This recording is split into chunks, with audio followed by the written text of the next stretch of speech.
நம்ம நகரத்தார் டிவி நேயர்கள் அனைவருக்கும் அன்பான வணக்கங்கள். நாம் இப்பொழுது மகாகவி கண்டனூர் அரசி அவர்களின் இரண்டாவது மகவாக பிறந்த ஆத்தங்குடி உண்ணாமலை திருமதி உண்ணாமலை ராமநாதன் அவர்களை நேர்காணலில் சந்திக்கின்றோம். ஆச்சி, வணக்கம் ஆச்சி. வணக்கம் அண்ணே. உங்கள் தந்தையாரை பற்றி நினைவு கூறுங்கள். எங்கள் தந்தையார் எங்களுக்கு கவிதையை மட்டும் ஊட்டி வளர்க்கவில்லை, சிறந்த பண்புகளையும் ஊட்டி வளர்த்திருக்கிறார்கள். நாங்கள் எந்நேரத்தில் படுத்தாலும் காலையில் 5:30 மணிக்கே எங்கள் அப்பா ஃபேனெல்லாம் அமர்த்தி லைட்டை போட்டு இந்த சாமி பாடல்களை வைத்து விடுவார்கள். அதே பழக்கம் எங்கள் அனைவருக்கும் இப்போவும். எத்தனை மணிக்கு படுத்தாலும் நாங்கள் எல்லாரும் 5-5:30 மணிக்குள் இத்தனை ஆண்டு காலமாக அதே பழக்கம் எங்களை விட்டு செல்லவில்லை. எங்கள் அப்பாவுக்கு அப்புறம் நல்ல உலகளாவிய சிந்தனை, கவிதையெல்லாம் வீட்டளவில் மட்டும் இல்லாமல் ஊரளவில் இல்லாமல் நாடளவுக்கான சிந்தனை. அதுக்கு எடுத்துக்காட்டு அஷ்டலட்சுமிக்கு எங்கள் அப்பா எழுதின பாட்டில் ஜோதி மலரே சுடரன் சுடராகும் ஆதிப்பொருளாய் அமைந்தவளே நீதி எனும் மூலத்தின் மேலே முழக்கின்ற கோபுரமாய் ஞாலத்தை எந்நாளும் தாங்கு அப்படின்னு சொல்லுவாங்க. அது உலகத்தை பற்றி உலகளாவிய சிந்தனைக்கு எடுத்துக்காட்டு. அப்புறம் நாடளாவிய சிந்தனைக்கு கல்லூரும் வாயால் கனிமணலை பேசுகிற பிள்ளை வரமருடும் பேரன்பே எல்லாரும் நல்லவரை பெற்றிடவும் நாடு சிறந்திடவும் வல்லவளே இவாய் வரம் அப்படின்னு சொல்லுவாங்க. அப்போ நாட்டளவுக்கே நல்ல குழந்தைகள் பிறக்கணுங்கிற எங்கள் அப்பாவுடைய உயர்வான சிந்தனையை காட்டுது. அப்புறம் எங்களுக்கு சின்ன பிள்ளையில் எங்கள் அம்மாவும் சிறந்த இல்லத்தரசி. எங்கள் அப்பா கூட கொஞ்சம் ஷார்ட் டெம்பர். எங்கள் அம்மா கோவமே வராது. எங்கள் அம்மாவுக்கு ரொம்ப சிறந்த நிர்வாகி. எங்கள் குடும்பம் இவ்வளோ நல்லா வர்றதுக்கு எங்கள் அம்மா ஒரு சிறந்த காரணம். எத்தனை பேர் வந்தாலும் எங்களுக்கு இவ்வளோ பேருக்கும் சமைச்சு எத்தனை விருந்தினர் வந்தாலும் எங்கள் அப்பா சாப்பிட்டு போக சொல்லுவாங்க. எங்கள் அம்மா முகம் சுளிக்காமல் எல்லாருக்கும் நல்லா சமைப்பாங்க. வர்றவங்களுக்கு பூரா எங்கள் அம்மா நல்லா விருந்தளிப்பாங்க. அந்த குணம் எங்களுக்கு எல்லாமே கூட அந்த குணம் எங்கள் எல்லாருக்குமே இருக்குது. அப்புறம் எங்கள் அப்பா கவிதையை சின்ன பிள்ளைகள் எங்களுக்கெல்லாம் பாலர் கவியரங்க நடத்தி எங்களெல்லாம் கவிதை எழுத சொல்லுவாங்க. கவிதை எழுதி கொடுத்து எங்களை படிக்க சொல்லுவாங்க ஆளுக்கு ஒரு தலைப்பில். அதில் நான் 7ஆம் வகுப்பு படிக்கும் பொழுது எனக்கு பாலர் கவியரங்கத்தில் திருச்செந்தூர் முருகனை பற்றி ஒரு கவிதை எழுதி கொடுத்து படிக்க சொன்னார்கள். அதை நேயர்களுக்காக சொல்ல விரும்புகிறேன். இப்போ சொல்கிறோம். அன்புடைய பெரியோரே, அறிவுடைய சான்றோரே, பண்புடைய தாய்மாரே, பணிவான வணக்கங்கள்.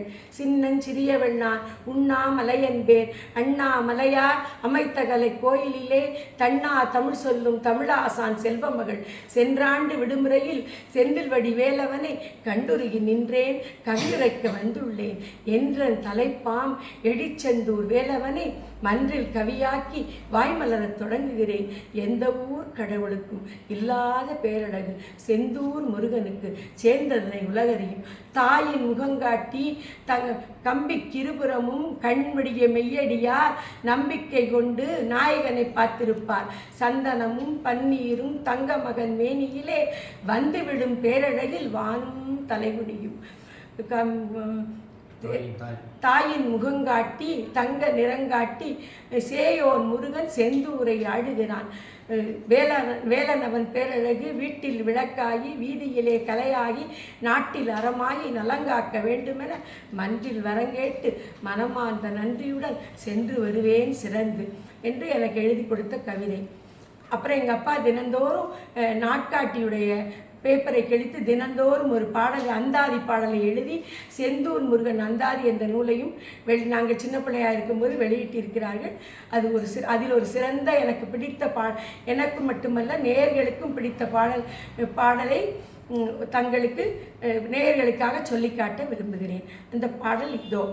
காலை தொழுதாலும் கந்தாவுன் கையிருக்கும் வேலை தொழுதாலும் வேல்கழுவி கால்வழியும் பாலை தொழுதாலும் பாய்ந்து வரும் உண்மையிலின் வாளை தொழுதாலும் வாழ்வு என்பதே அந்த பாடல்.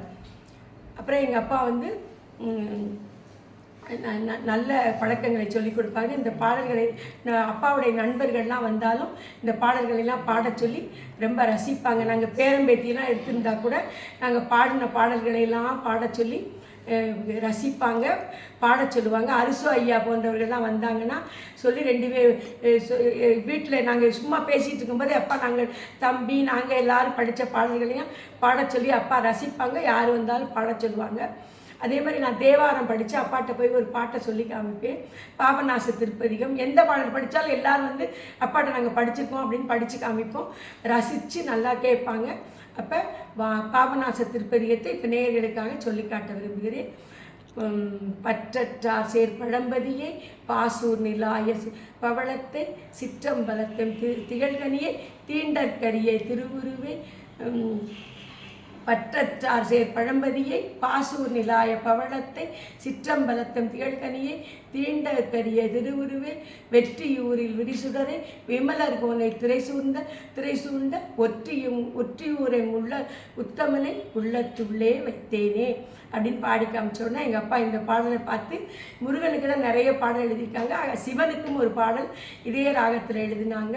அது என்ன பாடல் என்றால், வானோர் போற்றும் ஒளியானை வணங்கித் தொழுவார் கெளியானை ஊனார் உடம்பை தைத்தானே உள்ளே உயிரும் வைத்தானே தேனார் கொன்றை செடையானே திகழும் சிவனாம் விடையானே நானோ மறவேன் மறந்தாலும் நாவோ என்றும் மறவாதே என்ற பாடலையும் எழுதினார்கள். இந்த எங்கள் அப்பா அம்மாவுக்கு நாங்கள் அறுவரும் பிள்ளைகளாக பிறந்ததை பெரும் பேராக கருதுகிறோம். அதுக்காக இறைவனுக்கு நன்றி சொல்ல மிகவும் கடமைப்பட்டிருக்கிறோம். இந்த நகரத்தா டிவி நம்ம நகரத்தா டிவிக்கும் என்னுடைய மனமார்ந்த நன்றிகளும் வாழ்த்துக்களும். ஓகே ஆச்சி, ரொம்ப ரொம்ப நன்றி ஆச்சி. சிறப்பாக உங்கள் தந்தையாரை பற்றி நினைவு கூர்ந்தீர்கள். மிக்க நன்றி. உங்களுக்கு நம்ம நகரத்தா டிவியின் சார்பாக நன்றியையும் வாழ்த்துக்களையும் தெரிவித்துக் கொள்ளுகின்றோம். நன்றி, வணக்கம்.